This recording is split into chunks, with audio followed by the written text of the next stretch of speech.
Une visite qui ne passe déjà pas inaperçue puisqu'en réalité elle serait lourde de sens. Nancy Pelosi est le troisième personnage de l'État après Joe Biden et la vice-présidente Kamala Harris bien entendu. Et donc pour Pékin, passe encore qu'elle fasse une tournée en Indo-Pacifique, mais pour la diplomatie chinoise les choses sont claires. Taïwan restera chasse gardée. Taïwan, on le sait, n'a cessé de tendre la relation entre Pékin et les États-Unis depuis 1949 et l'arrivée de Mao Tse-tung au pouvoir.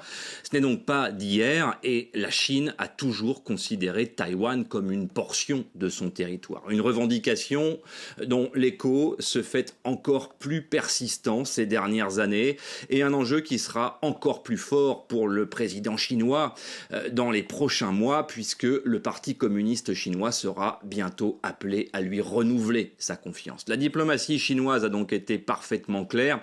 Nancy Pelosi n'a strictement rien à faire à Taïwan et sa visite fera l'objet d'une réaction virulente de Pékin. C'est en tout cas ce qu'ont promis les diplomates chinois sans donner plus de détails.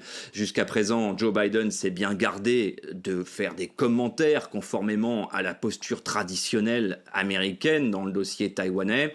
Après tout, il ne s'agit que d'une visite de parlementaires et même si le dialogue entre Nancy Pelosi et la Maison-Blanche est permanent, la chef de file des démocrates à la Chambre des représentants peut tout à fait agir sans consulter l'exécutif et je dirais même qu'elle le doit.